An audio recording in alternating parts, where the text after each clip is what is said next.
Sunday ஒரு நாள் தான் லீவு. அந்த ஒரு நாளும் பார்த்திங்கன்னா ஃபேமிலியாக திடீர்னு ஒரு பிளானை போட்டு சடனாக கிளம்பிட்டாங்க. ஸோ நம்ம எங்கே போகிறோன்னு பார்த்தீங்கன்னா, hi friends, welcome back to our channel. நம்ம இப்போ எங்கே வந்திருக்கோன்னா மயிலம் போகிறதுக்காக வந்தோம். இடையில ஒரு விநாயகர் கோயில் இருக்குது. ஸோ அதை பார்த்துட்டு போகலான்னு சொல்லிட்டு ஃபேமிலி எல்லோரும் இறங்கிட்டோம். அங்கே பார்த்தீங்கன்னா அடிக்கிற வெயிலுக்கு எல்லாம் கோயிலுக்கெல்லாம் தவி நடந்து போயிட்டு இருந்தாங்க. வெயில் பார்த்திங்கன்னா செம்ம உச்சி வெயிலுங்க. ஸோ அதில் நம்ம என்ன பண்ணோன்னா மயிலம் கோயிலை ரீச் பண்ணிட்டோம். வெயில் பார்த்திங்கன்னா செம்மையாக அடிக்குது. நடக்க முடியாமல் நடந்து போயிட்டு இருந்தேன். அப்புறம் அங்கே வழியில் பார்த்திங்கன்னா ரொம்ப நிறைய ஷாப்ஸில் இருந்துச்சு. சண்டே அதுவுமா எல்லோருமே ஃபேமிலியோடு வந்திருந்தாங்க. அப்புறம் அர்ச்சனை தட்டை வாங்க போனோம். அர்ச்சனை தட்டை வாங்க போனால் அதுவே 100 ரூபா சொல்லிட்டாங்க. கோயில் பார்த்திங்கன்னா உள்ளே போகும்போதே எல்லா கடையும் பார்த்து வச்சுட்டாங்க. படி ஏறினது கூட இந்த கஷ்டமாக இல்லைங்க. இந்த அர்ச்சனை தட்டை 100 ரூபா கொடுத்து வாங்கிறது எனக்கு ரொம்ப கஷ்டமாக இருந்துச்சு. என்ன நான் ஒரு வழியாக 100 ரூபா கொடுத்து அர்ச்சனை தட்டையும் வாங்கிட்டு அப்புறமா கொஞ்சோண்டு மல்லிப்பூ வாங்கிட்டு ஸ்டெப் பை ஸ்டெப்பாக முருகரை காண நாங்கள் மேலே ஏறிட்டோம் ஹாப்பியாக. கோயில் போகிறவங்க இப்போலாம் பார்த்தீங்கன்னா அர்ச்சனை தட்டை வீட்லேயே எடுத்துகிட்டு ரெடி பண்ணி வந்துருங்க. இங்கெல்லாம் சேர ரேட் வைக்குதுங்க. போன உடனே பார்த்திங்கன்னா வேல் இருந்தார். வேலை வந்து சாமி கும்பிட்டு அப்புறம் அங்கேருந்து குங்குமத்தில் எடுத்து எல்லோரும் வச்சுக்கிட்டோம். இந்த கேப்பில் கோயில் உள்ள போய்ட்டு நாங்கள் சாமி நல்லபடியாக கூட்டம் இல்லாமல் பார்த்துட்டோங்க. சண்டே எதுவும் கூட்டம் அதிகமாக தான் இருக்குன்னு நினச்சோம். ஆனால் பரவாயில்ல, கூட்டம் கம்மியாக இருந்துச்சு.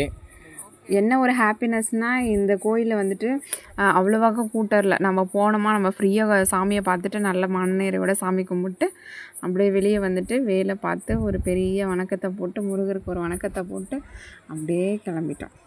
எல்லார் நெத்திலையும் பட்டையும் எல்லாம் போட்டு வச்சுட்டு கண்ணாடியெல்லாம் சரி பார்த்துட்டு கிளம்ப ஆரம்பிச்சிட்டாங்க. அந்த வேலை இருந்த ஒரு வியூ பார்த்திங்கன்னா சூப்பராக இருந்துச்சுங்க. எல்லா கோயிலையும் பார்த்திங்கன்னா சிறப்பு தரிசனம்னு சொல்லிட்டு ஒரு அமௌண்ட் சார்ஜஸ் பண்ணுறாங்க.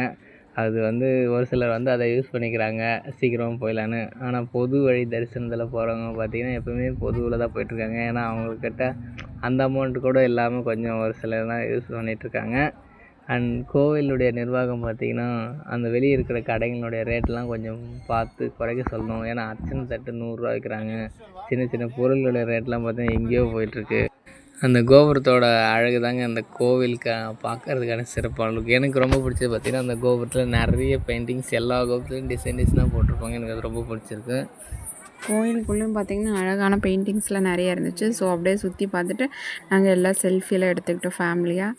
அப்புறம் அங்கே இருக்கிற பார்த்திங்கன்னா நிறைய பேர் வர்றதுக்கு கோவிலில் செல்ஃபி எடுக்கிறதுக்கும் அந்த கோபுரம் நிற்கிறேன் இங்கே போய் நிற்கிறேன்னு சொல்லிட்டு என்ன வீடியோ எடுன்னு சொல்லிட்டு இருந்தார். சரி அதையும் போட்டுருவோன்னு சொல்லிட்டு எல்லாத்தையும் எடுத்துகிட்டு அப்புறம் கடைசியாக ஃபோனை வாங்கிக்கிட்டோம். அப்புறம் என்ன எங்கள் கேங்கோட ஒரு செல்ஃபியை போடுவோன்னு சொல்லிட்டு நாங்களும் வந்து ஃபோட்டோ எடுத்துகிட்டு இருந்தோம். கோயிலில் பார்த்தீங்கன்னா இன்றைக்கி கொஞ்சம் அன்னதானம் மிஸ் ஆகிடுச்சு. எங்கேயுமே அவ்வளோ யாரும் போடலை. ஸோ அது ஒரு சின்ன வருத்தமாக. ஆமாம், போன டைம் போனப்போ அன்னதானம் போட்டாங்க. பட் எங்களெல்லாம் விட்டுட்டு பாய்ஸ் எல்லாம் போய் சாப்பிட்டாங்க. பட் நாங்கள் அதை சாப்பிடல, ஃபீல் பண்ணோம். இங்கே பாரு வெயில் சரின்ட்டு நம்மளால குங்குமம் வச்சுட்டு அப்போது இடையில இந்த கௌசி குறுக்க வந்த மாதிரி இவன் பார்த்திங்கன்னா பின்னாடி எட்டி பார்த்துட்டு இருக்கான். அப்புறம் நம்ம சக்தி வேலை வந்துட்டு அங்கே சர்க்கஸில் விட்டுட்டு இருந்தார் விளையாடிட்டு. எல்லா தரிசனம் முடிஞ்சு நம்ம படிக்கிட்டு வெயில் கொஞ்சம் ஓவராக இருந்தாலும் உள்ள கோயிலில் அந்த சீட் போட்டுக்கிறதுனால கொஞ்சம் நல்லா கடவுள் வந்து எல்லாத்துக்கும் ஹெல்ப் பண்ணுவாருங்க. ஜாலியாக தான் இருந்துச்சு. அப்புறம் நல்லபடியாக சாமி கும்பிட்டு ஷாப்பிங் பண்ணலான்னு வந்தோம். ஷாப்பிங் பண்ணுறத விலையை கேட்டுட்டு நாங்கள் அப்படியே தெரிச்சு ஓடிட்டோம். பார்த்தீங்கன்னா ஒரு சிம்பிளாக சின்ன வலையில் எடுத்தால் 100 ரூபா 120 ரூபா, சின்ன கீ செயின் எடுத்தால் 80 ரூபா அப்படின்னு சொல்லிட்டு ஆரம்பிச்சிருந்தாங்க. நான் கோவில் வந்தது பாண்டிச்சேரி பக்கத்துலன்னு சொல்லிட்டு நம்ம ஆரோவில் போகலாம் அப்படின்னு சொல்லிட்டு பேசிகிட்டு இருந்தாங்க. இதுக்கிடையில் ஒரு ஆஞ்சநேயர் கோயில் பார்த்தோம். ஸோ அப்படியே பார்த்துட்டு பீச்சுக்கு போகலான்னு வந்துட்டோம். அப்புறம் ஃபைனலாக நமக்கான இடம் வந்தாச்சு. நம்ம ரொம்ப மயிலம் போகிறனாவே எனக்கு இந்த பீச் தான் ஞாபகம் வரும். சரி பீச்சுக்கு அப்புறம் எல்லாருமே ஃபேமிலியாக பீச்சுக்கு வந்துட்டோம். பீச் பார்த்தாலே அது என்னவோ தெரிலங்க, ஒரு வைப் ஆகுதுங்க. இயற்கை காற்று, கடல் அலையினுடைய சத்தம் இதெல்லாம் பார்த்தாலே மக்கள் எல்லாருமே ஜாலியாகிடுறாங்க. அவ்வளோ வெயில் அடிச்சிச்சு. பட் ஆனால் பீச் கிட்டே போனோன்னு அந்த வெயிலே தெரில, ரொம்ப சில்லுன்னு ஆயிடுச்சு. அப்படியே லைட்டாக ஹாப்பினஸ் ஆயிடுச்சு. அப்புறம் உடனே எல்லோரும் என்ன பண்ணாங்க, அவங்கவுங்க வேலையை ஆரம்பிச்சிட்டாங்க. உடனே போய் காலை நினைக்கிறது, அந்த குட்டீஸ்லாம் போட்டு அதிலே உருண்டு பிறண்டு மண்ணெல்லாம் வாயில் ரப்பி செம்ம ஜாலியாக இருந்துச்சு.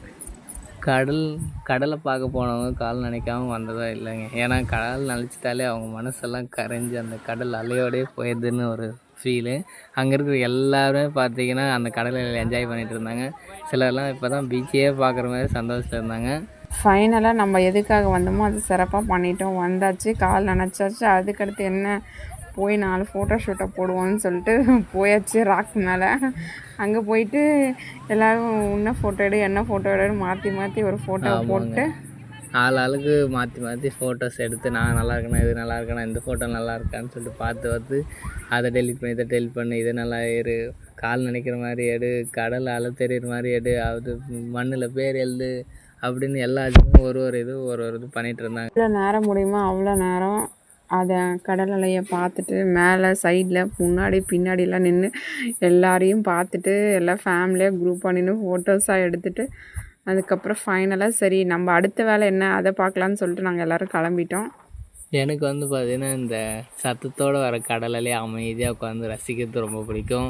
அதுவும் தூரத்தில் தெரிகிற படகு எப்படா கிட்ட வரும் இல்லை கரைக்கு வருமானு பார்க்கறது எனக்கு ரொம்ப பிடிக்கும். ஃபைனலாக நம்ம கோயிலுக்கு போகிறோம், அடுத்து பீச்சுக்கு போகிறோம். அடுத்த நெக்ஸ்ட்டு பிளான் ஏதாச்சும் சாப்பிட்ணும் மெயினாக. அப்புறம் ஏதாச்சும் சாப்பிட்லான்னு சொல்லிட்டு சரின்ட்டு சாப்பிட போயாச்சு. ஒரே ஒரு பிளேட்டில் ஒரு 6 பீஸு இறால் எடுத்துகிட்டு வந்து வச்சாங்க. அது பார்த்திங்கன்னா ஒரு ரவுண்டு கூட வரலைங்க. அது பார்த்தா 150 ரூபாய்ங்க பிளேட்டு. நெக்ஸ்ட்டு நம்ம ப்ரௌனிக்கு வந்தாச்சு. இந்த ப்ரௌனி பார்த்திங்கன்னா 150, ஒன்று சாக்லேட் வச்சது 80, பட் ரொம்ப டேஸ்ட்லாம் நல்லா இல்லை. ஓகே. அப்புறம் மேங்கோலாம் வாங்கி சாப்பிட்டுட்டு ஃபைனலாக பீச்சுக்கு ஒரு பை சொல்லிட்டு அப்படியே நாங்கள் டூரை எண்ட் பண்ணிக்கிட்டோம். அதுக்கப்புறம் ஃபேமிலி எல்லோரும் ரிட்டர்ன் வந்துட்டோம். ஒன் டே ஃபுல்லாக ரொம்ப ஹாப்பியாக ஜாலியாக என்ஜாய் பண்ணோம். ஸோ உங்களுக்கும் டைம் கிடைக்கிறப்போ உங்களோட ஃப்ரெண்ட்ஸ் ஃபேமிலிஸ் கூட டைம் ஸ்பெண்ட் பண்ணோன்னா இந்த மாதிரி ஜாலியாக ட்ரிப் போயிட்டு வாங்க. கொஞ்சம் மைண்ட் ரிலாக்ஸேஷனாக இருக்கும். அதே டைம் நீங்களும் ஆரோவில் பீச் போயிருக்கலாம், மறக்காமல் சொல்லுங்கள். நீங்களும் உங்கள் ஃபேமிலியோட ட்ரிப் போயிருந்தால் மறக்காமல் கமெண்ட் பாக்ஸில் கமெண்ட் பண்ணுங்கள். See you next video. Thank you.